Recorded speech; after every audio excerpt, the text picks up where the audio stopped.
Have you ever wondered if you or someone you love has ADHD and you're just not quite sure?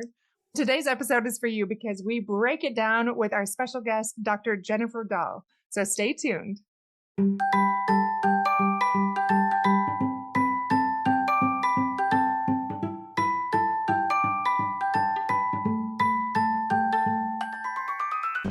Welcome to Fulfillment Therapy. I'm Kendra Nielsen, wife, mom, and licensed therapist. Do you ever feel like you're doing everything right, but you're still exhausted and empty? Did you think life, marriage, and parenting would be simpler and more rewarding? Sometimes you just want to crawl back into bed and lose yourself in screen time and chocolate, rather than face that personal or family stress. You are not alone.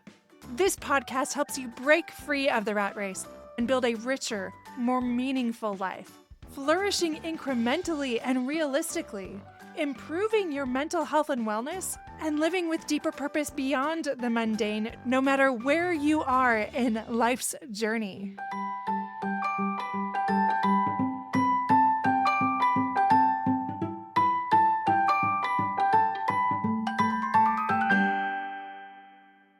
Welcome back to Fulfillment Therapy. Today we have a special guest, Dr. Jennifer Dall. She's a grief-informed neurodivergence specialist and founder of the ADHD Holistically.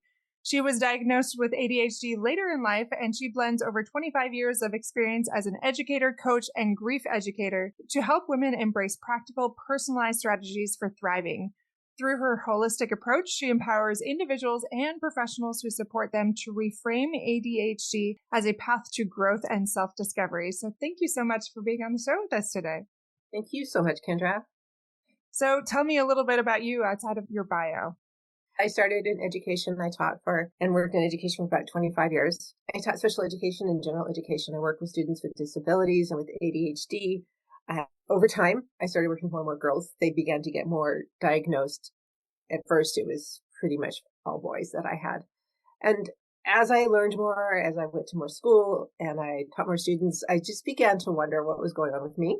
And so I would bring it up to people who I thought might know, school psychologists, other teachers, and they'd say, oh no, you can't possibly have ADHD. You have gotten a master's degree, you've gotten a doctorate, you run a family, you do all these things. But it just kept going. And I finally learned, as I said, as I just kept learning more, I finally got a little more bold in talking to my doctors and saying, I really want to find out. I really think that this is a thing and I think we really should look at it. And finally we did. It's been a few years now since officially with the doctor. Like I said, before that, I was really coming to the conclusion that's what was going on here. And learning about it has been helpful. I think it's explained a lot of things. And the more I learn, the more I meet other people through coaching and through just meeting other women, especially with ADHD. I find out how many of us there are out there and how our stories in some ways are similar, very similar, and how they branch off. And just, it's such a rich, exciting kind of place to be in, to learn about other people when you maybe thought you were alone before. Absolutely. And that's why I was excited to talk about this topic, because we know that it's pretty prevalent. What about for those listeners that always wondered a little bit? They know it manifests differently in women and they're really not sure how it manifests or what it looks like or if they have it. What would you say to them? What are those first steps? How do they know? What do they do? I would say do some learning and do some really looking at yourself.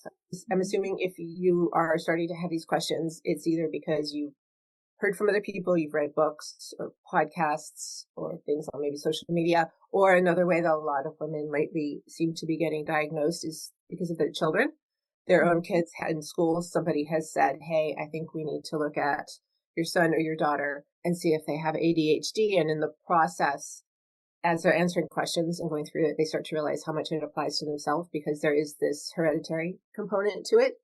There's a decent chance that somebody else in your family has ADHD. Depending on your doctor, or your general practitioner, if you have a therapist, and their experience, and you need to be careful with that, but like their experience and their actual background, having conversations with them. And the more you can learn and really apply it to yourself, because you talked about it hits different people different ways, and seeing why you think that, what kind of things that you do or you've noticed fall into that ADHD lens. and then looking at how it's impacting you, how you've dealt with it so far in your life, and reaching out and looking at different ways you can get help, just depending on where you are and what resources you have. That could be one of the hardest things. I think it's gotten a little easier to get assessed, but there was a while, especially during the pandemic and everything, when it was really hard to get in for an assessment. I know it can cost a lot of money, and it can just be somebody with ADHD, a very overwhelming process. Pages and pages of questions, and questions that can be hard to answer because it depends. Like when you have one of those rating scales, like never to always, it depends on the day and how much coffee I had and what's going on. And so those can all be hard. And they also tend to want to know about things that happened when you were younger.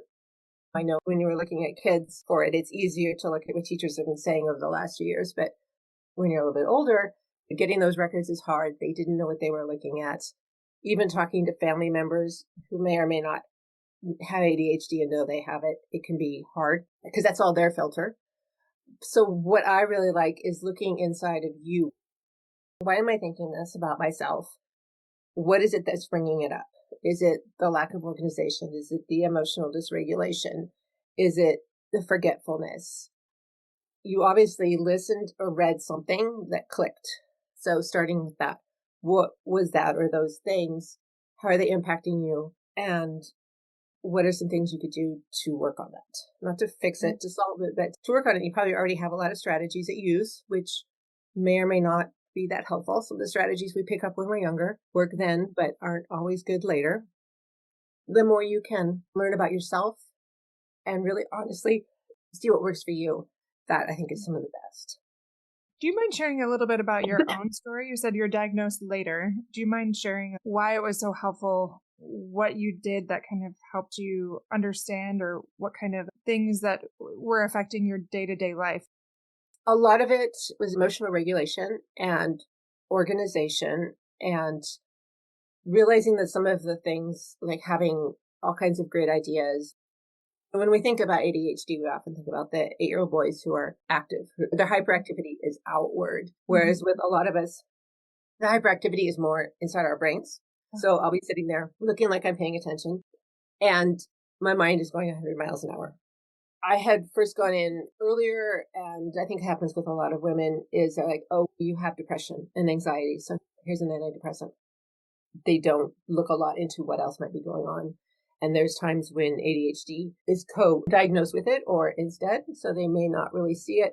You go into a doctor and you report being tired, being overwhelmed, all these things. And often, at least for a while, what they were going to was more depression. Because I know for me, to mask, you learn to be that person. I knew how to be a teacher. I knew how to be a student, a graduate student. I knew how to do all these roles. But one thing, and you may find this if you work with people with ADHD, is that it can be very tiring. It takes a lot of energy to do all of that, which then can also come out as, for some people, a belief that you have depression or something else. And so I just really started questioning a lot of that. I didn't like what the medication was doing to me. I didn't think it was helping. And the more I learned, the more I wanted to find out what was really going on. And for you, once you did find out, did you quickly find the right medication? Did you get on medication? What did you do that helped?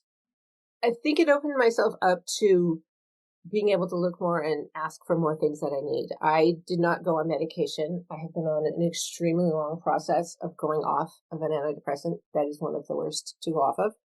And I wanted to not mess around with other things. Get totally clear of that before I looked at that. I've spent a lot more time researching, trying different things.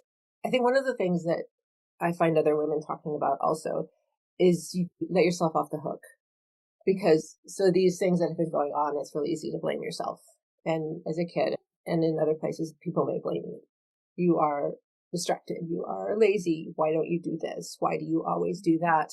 Where now, at least for me and for people I could explain it to who cared about me, this is why. I'm not bad. I'm not doing this. This is what I do, and not as an excuse, but then learning to work through that, to adjust for it, to make accommodations for myself, to figure out what I can and cannot do. And I think also then letting go of feeling like you have to do everything. I think a lot of women, you've got to do it all. And so a little bit of permission and grace to letting go of some things and figuring out what's most important. Yeah. So that's been my process. I've at times been frustrated by talking to certain doctors and whatnot. I finally found a therapist who has more knowledge and is also very open to learning. She jokes that I teach her as much as she teaches me because even with therapists, with doctors, with all kinds of people, the amount of training on you is probably pretty minimal. And a lot of those wives' tales or whatever you want to call them, like this is what ADHD is, still persist. And so I learned to figure out what was right for me, what was me, and go out and start looking and asking for some of that. My husband has ADHD and my daughter as well, one of them. And yeah, it's been a journey to even just as a counselor myself and a parent and a spouse of somebody that has this, it's easy for my mind to go into they're not motivated, they're lazy, they're all of those things that you say. And it's frustrating sometimes as the other person in the room, but it's also an important part. So whether you have it or you have a loved one that has it, it's really important to understand these things and the thought process that's going through their mind and how you can help them. So how can people like me help their loved ones in more beneficial ways? Learn, whether it's reading or listening, encourage them to, and listen to their story because it probably impacts them differently, at least in some ways. Yeah. So you cannot globally apply, oh, this works for him and this should work for her because they're completely different people. Mm-hmm. And from my background in education, I really wanted to build self-advocacy for them because she's going to grow up and go out into the world and have relationships and jobs and shouldn't rely on you to tell her what to do. But also she's learning just like he's still learning. I'm still learning. So having those conversations, if you can, about what's really hard for you and what can make it better. One of the things I've talked about is, especially with ADHD, we're very interest-based. So if we're interested in something, we can dive in. We can do hyper-focus. And if we're not, it can be literally painful to do it. So sometimes with maybe household chores or tasks, whether it's family or partner related, if you don't care, you're like, I can unload the dishwasher or not. I don't care. And your husband or your daughter is, this is like painful in a way I can't explain. Maybe you realign the chores. Okay, fine. I'll do the stupid dishwasher and you do this instead of if you're constantly fighting about something not being done, especially when like what particular thing, like why is that? And does that person really have to do it? Or can there be some sort of switch? Even for me as an adult, learning to hire people to do some things has been helpful. I hired somebody to do my social media because otherwise I would get these great ideas and I'd say, I'm going to do this every day. And I would do, I don't know, 2, 3, 5, 10 days, and then it would be gone. And so that led to me being hard on myself. Whereas I understand that I can help somebody, then she can do that and it can leave me more time to do other things. I'll share a quick story. So my daughter is about to start college and she didn't find out all that long ago that she had it. And she's been learning how to manage it. And I'm right there with her, trying to help her figure this out. But there's a lot of big things you have to do in preparation for college, like all these last big tests, the packing, the loan stuff or scholarships, all of these things that are just torture, right? So it's been a process trying to help her through these things, but also empower her to help like herself because she's like an adult now trying to figure all this out on her own. I just ask her questions and we talk about it. Like you said, listen to her story. And she just said, it's just so painful to get started. It's so much harder than I feel like almost anyone can understand. Once she gets started, she usually does a little bit better, but she also gets sidetracked very quickly. So it's been a challenge because my brain doesn't work that way to be able to understand and to give her grace when sometimes it feels like she's avoiding or she's making excuses or those things when you're comparing to maybe other children or to yourself. And I think giving her that space and saying, I hear you. And she probably beats herself up over it a lot. Absolutely. That's not helpful. She's still growing. And we tend to be 3 to 4 years actually behind other people. So if she's 18, you may notice that in certain ways she's more like a 14 or a 15-year-old. She might also then seem, if she's really good at masking and figuring things out, she may also seem exceptionally mature in certain ways. Yeah, definitely. So, like, I still feel that with me. Like, in some ways, I feel like this very mature. I got it together, and sometimes I feel like I'm a 13-year-old or something. And so she's changing. She's going also through these huge changes, and then going off to a school, a new situation. And I think finding a way to be a safety net. And I'm really liking the idea of experimentation. Like, I experiment with something. I'm going to try it for a day or a week or a month. How is this working? And that takes some of the pressure off, as if instead of saying, oh, I'm going to do this and it doesn't work. So I'm just going to experiment. Getting started, some of the things you can do to get started is say, I'm just going to do it for 5 minutes, or doing like the Pomodoro method, or having rewards, self-imposed, not always from mom, but like understanding that she can work for 20 minutes and then she can take a little break. And maybe that's actually better, getting up, walking around, getting a drink of water, going to the bathroom. But a safety net in this time when she's trying to figure so much out. And she's changing. Hormones are changing. Life is changing. There's a lot of changes going on. Yeah. You talked about emotional dysregulation, struggling with those emotions. And for most of our listeners too, if they have a teen or a child with something like this, like that's just natural anyway. All of those hormones, those ups and downs, it's so hard to know. Okay, is it this? Is it something else? Do I need to have their hormones checked? Or is this all related to ADHD? Yeah, and that's hard. And I think if you have a doctor, a good family doctor that is willing to run a lot of tests, and if nothing else, getting baselines, keeping in mind that things are changing. And this group of kids, they spent, 2-3 years at home. They've had this huge other change that they're adopting and they're adjusting to, which in certain ways puts them behind from what we might expect an 18-year-old 10 years ago. If you have a good doctor and running through it, because it can be many things. It can be ADHD and other things. I think acceptance and trying and experimenting, whatever school she goes to, they'll have some sort of services available, and encouraging her to figure out how she gets help best. You say, oh, go to the office hours, talk to the professor. But if that's not her way of doing things, then she's not going to do that. And that's not going to be helpful. A study group. I always hated those because I couldn't do it that way. So expecting her to do things like that might not help. But also, there's some good books, there's some good podcasts. Just being open and talking and learning. And it's okay. You're okay. What podcast would you recommend, or even a favorite book? I like Sari Solden's books. She's written several about women, about adult ADHD, being an adult with ADHD, and a lot of what I've liked about it, especially, and it probably applies to your daughter too, but I still read things where it's, oh, I didn't realize that was it's like reading your story in certain ways, things that you just didn't know. Who's the author again? Sari Solden, Sarisolden, I believe. Okay. There's also, do you know understood.com? Understood, they put out a new podcast. It is called Climbing the Walls. Okay. It's pretty new. It came out this spring. I think it's about 8 episodes, and this woman set out to find out about women and ADHD and kind of investigate this belief that it's all come out of the woodwork since the pandemic. And when she talks to a couple of women actually who were diagnosed in like the 80s. And it was another one where there were times like I cried after it, because it was just like, wow, and I've told so many people, you want to know, listen to this. That one I really like.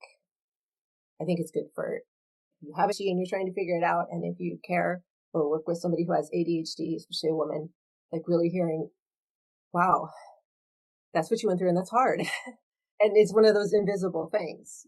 People look at you and they're like, what are you talking about?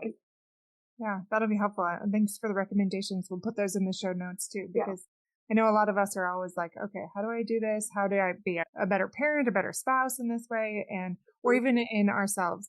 Do I have it? Do I not? I know I've even had questions like that before, going online, searching for quizzes, because My Yeah. clients have often wondered, and it's a huge process to get diagnosed as an Hmm. adult. Often insurance doesn't cover it. It's just for kids. It's just a mess. And it's unfortunate there's not more help out there for it.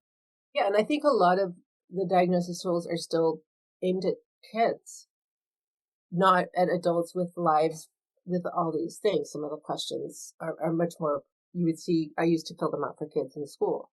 And maybe you have to decide if you even care about getting a diagnosis. I still say if you're noticing something about yourself and it's impacting your life in a negative way, figure out, get some help, accept it, work with it, figure out some ways to work through it to do better. I left teaching about, it's been almost 3 years now. My husband had died and I just decided it was time. But I have to tell you, schools are very structured. I knew, if at secondary, I knew when lunch was. I knew there was bells. My life ran by bells and calendars. And all of a sudden, my life was like really out there. And it has taken a lot of work to figure out how to run a day, to get things done and feel good about it. And so that's the thing with your daughter. She's going from high school, which is probably run by bells, to college, which is maybe Monday, Wednesday, and Friday, and big classes, and nobody's taking attendance. And that can take time to figure out. I'm not going to lie. I'm a little nervous. I have no idea how it's going to go. No, it's okay. And a lot of people have a really bad first semester. Just some grace for that, and just Yeah. conversations around what that could look like. And like you're saying, experiment what works for you, what doesn't, and don't sit in that shame, but explore what you can do about it. Reach out to people for resources, whether that's counseling or even just certain accommodations, things like that. And coaching, or finding maybe she has other friends that kind of come out of the woodwork. And they also have ADHD and they find things that work together. Not staying away from people who don't, but a lot of people that come up with lots of ideas. And a conversation with another person with ADHD can be very lively and interactive. If you're smiling, you may know what I'm talking about. But then sometimes when you're talking to somebody who most definitely does not have ADHD, there's a big mismatch on the conversation because they want to stay on the train track and you're all over with ideas. And so learning, again, this is masking, but like these are people like I can really talk to, and these people, this is how I am. Try to not be around them as much, or try to remember they're playing by different rules, because that's some of it, right? The rules are different. Yeah, absolutely. So what about those people out there that are like, okay, based on what was said today, I'm pretty sure that I have this. I don't really want to take medication, but I don't know that I can keep going down this path of just like having my life be so chaotic and feeling like I'm constantly just digging myself out of a hole instead of getting somewhere. What would you say to them? I'd say if you have a doctor you can talk to that you feel comfortable with, that you feel like has some knowledge, talk to them, or a therapist or somebody also that maybe that's close to you that's open, and start by figuring out what are those ways that's really impacting you. Because you're not impacted with a whole list of whatever, 20, 50 traits of it. You probably don't have them all. And so what's really impacting you in a way that you want to work on now? And is it like a low hanging fruit? Like, this is going to be really easy. If I just ask my partner to do X and Y instead of me doing it, like that's going to take a load off. Or is it, I'm in danger of losing my job or a friend, and so this is a big thing and I need to work on it, and working on one thing at a time, because we can't fix everything. And I know it's easy for us sometimes to think, oh, we have all these things. Other people do too. Just because they're neurotypical doesn't mean they're perfect. Starting with the most amount of support you can get. And then, like I said, reading, listening, looking for books and speakers that speak to you, that when you listen to them, you're like, oh, yeah. Because there's going to be other people. I'm pretty sure if an 8-year-old boy did a podcast and talked about it, one of those boys, I would not relate to a whole lot of what he was saying for all kinds of reasons.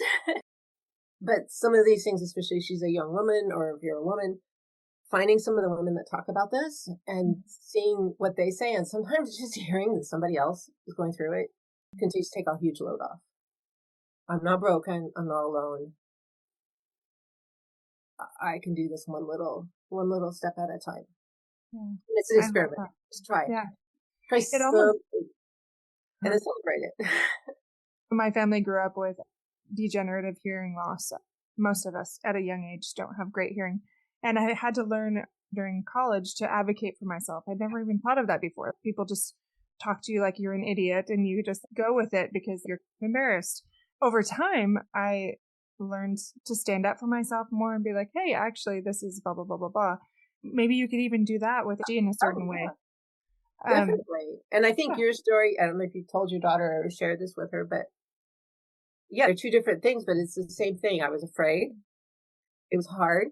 And I tried, and sometimes it worked and sometimes it didn't work. And this was a funny story, and this was a bad story, and this was a great story. And you too could do that. Just if you broke your leg and you had to ask to be able to use the elevator at school, or you get sick and you need to miss a little bit or anything, like, yeah, figuring out what you really need. You can look at these lists of accommodations and you don't need all of them, but what really is going to give you the most bang for your buck, whether it's just that little thing, if you could just do this for me every day, or you could just remind me, I know it's a pain in the butt, but you wanted me to bring this paper when I left to go meet you. If you text me a little bit before I leave, I will remember. Or for her, I know it worked. I could either carry a notebook or tell somebody, okay, great. I need you to email that to me. You want me to do this thing? I need it in writing because it's gone. Yeah. I know in the relationship with my husband, it can be very easy to get frustrated and angry when I can't rely on him for certain things at certain times. But it helps me, instead of getting mad when I'm frustrated, if he says things like, just a reminder, this is not me intentionally trying to blow you off or not caring or whatever narrative is going on in your mind. This is just a challenge that I have that I'm trying to work through. And those gentle reminders, just like me gently reminding people about not hearing as well, that can really go a long way and remind people that we're not doing this to be frustrating or unkind in any way. I think that really helps me anyway. Yeah. And that's a lot of growth on his part. And that's, I'm sure, practice and everything. A friend saw my desktop and all my tabs, and I'm like, honey, that's what it's like in here. That's a mess. Yours doesn't look like that, but that's my life. Definitely something you have to adjust and learn to manage for sure. I'm so grateful that you were able to come on our show today. Can you end with telling us maybe some closing words on something hopeful or what we can do moving forward for those of us who are like, oh, this really resonated with me? Any final thoughts that you would have for us? Sure. If it resonated, you see what really speaks to you. I have more stuff on my website. There's other things out there. And also, just like with anything, if you read something and somebody's saying something and it doesn't seem right to you, put it aside. Yeah. It's your critical thinking and just start figuring out, like, because you also do things well. There's also really great things about you. I don't really like the whole superpower idea, but I'm really creative and this is great. And these are ways I can use this and be happy about it. But I also need to be reined in. And these are ways that I can work on it and people I can ask for help to do that. Two sides with it. All the ideas. I want to do 50 projects, but no, let's bring it down. We can do one. I think listening to yourself, learning and finding people you trust. What you want to, and who are able to accept it. Thank you again so much for coming on the show today. And can you tell us really quickly where we can find you? Sure. At ADHD Holistically is my website, and I just created an ADHD SOS card deck that you can get on there and some other things. And then I'm on Instagram and Threads, ADHD.holistically. Like I said, somebody else puts it on there, but I help create it and she takes my work and everything. That's a good example of letting somebody else do something to give more time for what you also are better at doing. And where can we find your book? Right now you can get it on the website, ADHD Holistically, and you can get it in my newsletter and all of that. Okay, wonderful. We appreciate you coming on the show today. Just a reminder that we have some amazing courses available at fulfillmenttherapy.org. If you haven't left a review, please do. For some of you that have been listening, you know that many of those reviews completely disappeared. So please go and leave a review so that we can get back to where we were. I can't tell you how much we appreciate your support and those positive ripples that you send as you help us grow. We'll see you back here in just a few days.